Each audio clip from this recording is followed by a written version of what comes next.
Bonsoir et bienvenue à la capsule NeuroErgo. Ce soir, nous allons aborder un trouble neuropsychologique plutôt méconnu. Imaginez ne pas pouvoir reconnaître les visages, tous les visages, incluant ceux de vos proches et parfois même le vôtre. C'est ce qu'on appelle la prosopagnosie.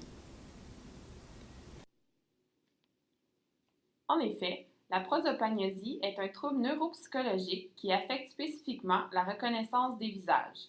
Plus précisément, elle fait partie de la catégorie des agnosies, qui sont des déficits au niveau de la reconnaissance.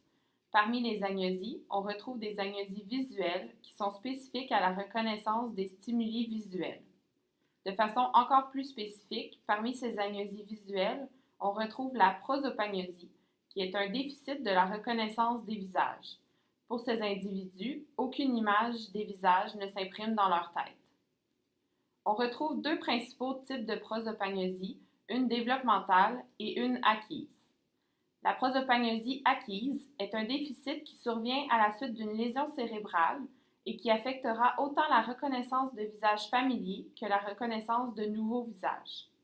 Le plus souvent, elle se développe à la suite d'un accident vasculaire cérébral, plus communément appelé un AVC.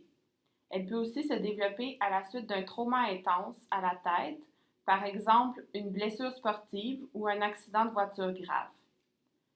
La prosopagnosie développementale est un déficit de la reconnaissance des visages qui se développe au cours de l'enfance ou qui est présente dès la naissance. En fait, elle serait due à la présence de certains gènes. Contrairement à la prosopagnosie acquise, ce type ne survient pas à la suite d'une lésion cérébrale. Ce type de prosopagnosie est présente chez 2% de la population. Le visage peut paraître relativement simple et symétrique. Sa reconnaissance peut même sembler banale pour un sujet simple, mais elle implique de nombreuses composantes cognitives. Revenons donc à la base. Comment le cerveau traite-t-il l'information et permet-il de reconnaître le visage d'une personne et de la nommer?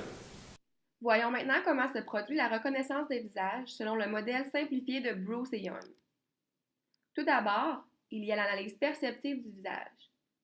Cette analyse s'effectue en deux étapes. La première consiste au traitement des caractéristiques physiques du visage afin de s'en faire une idée générale. En fait, notre cerveau prend en considération les caractéristiques telles que l'âge, le sexe et les émotions. La deuxième étape consiste à faire l'analyse des traits faciaux. Cette étape permettra de dégager les invariances physionomiques du visage et permettra ainsi de se construire une représentation unique de ce visage. En fait, cette représentation unique du visage sera indépendante du vieillissement, d'un changement d'accessoire ou d'un changement d'émotion. Ensuite, la représentation faite lors des deux premières étapes est mise en relation avec les unités de reconnaissance faciale, qui sont enregistrées dans la mémoire à long terme. Ces unités contiennent une représentation de chacun des visages qui nous sont connus. Si la ressemblance entre la perception actuelle du visage que nous voyons et celle qui se trouve en mémoire à long terme est concordante, nous développerons un sentiment de familiarité envers ce visage, ce qui nous indiquera que nous avons déjà rencontré cette personne auparavant. Une fois que nous avons déterminé que le visage était familier, notre cerveau active les informations biographiques associées au visage de cette personne. Ces informations biographiques sont stockées dans la mémoire sémantique et épisodique. En fait, la mémoire sémantique contient les connaissances générales que nous avons. La mémoire épisodique contient quant à elle les connaissances associées aux événements et au contexte dans lequel ils ont été vécus. Finalement, nous allons associer le visage aux souvenirs biographiques, ce qui nous permettra ainsi de reconnaître la personne, sa voix, sa démarche et ainsi être en mesure de nommer la personne. Ce modèle est associé à plusieurs aires cérébrales responsables du traitement des visages. Ce modèle de reconnaissance des visages repose sur un réseau d'aires qui est situé principalement dans l'hémisphère droit de notre cerveau. Ce même réseau au niveau de l'hémisphère gauche serait plutôt impliqué dans la reconnaissance des objets, l'identification des couleurs et la lecture. Ces aires de l'hémisphère droit sont l'aire visuelle primaire, soit V1, le STS, soit le sillon temporal supérieur, la FFA, soit l'aire fusiforme des visages, ainsi que l'aire occipitale des visages, soit OFA. Tout d'abord, lorsqu'on voit un certain stimulus dans notre environnement, L'information visuelle est acheminée dans l'aire visuelle primaire. De l'aire visuelle primaire, l'information est retransmise au FFA.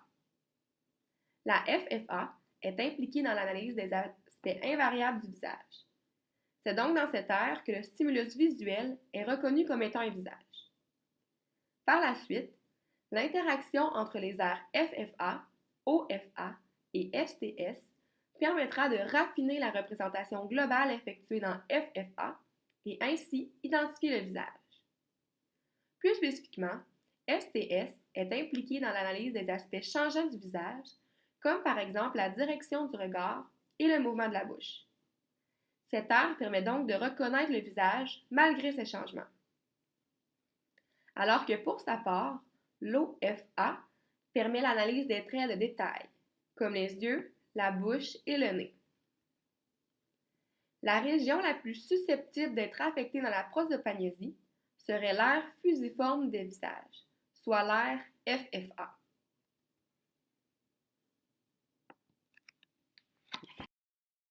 Il est fascinant de voir que la reconnaissance des visages peut être perturbée à différents niveaux du traitement de l'information visuelle.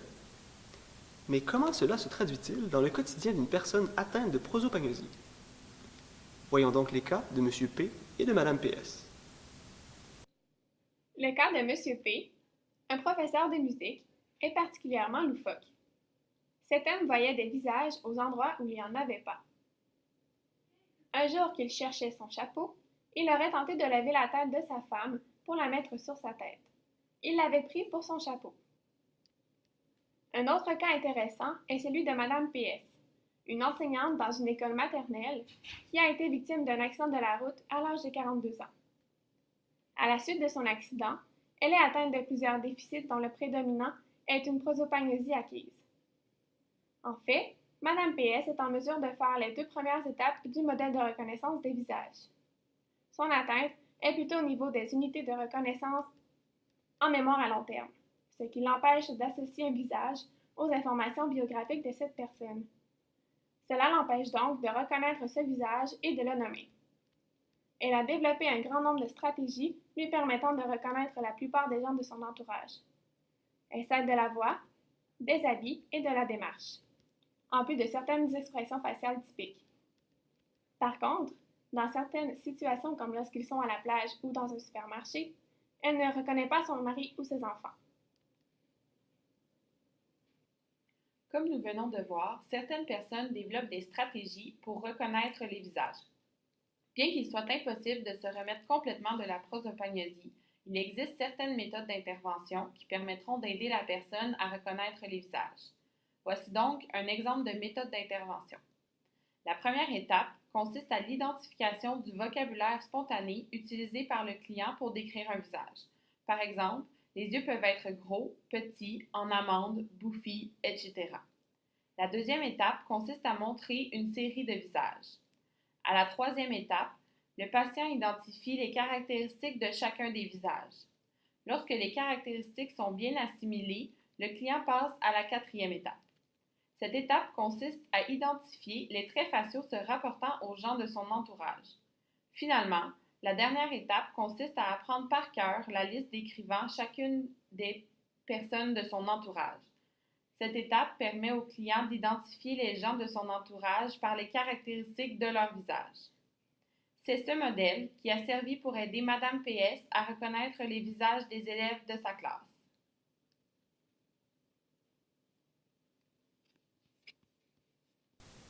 À l'heure actuelle, il n'existe aucun traitement pour la prosopagnosie.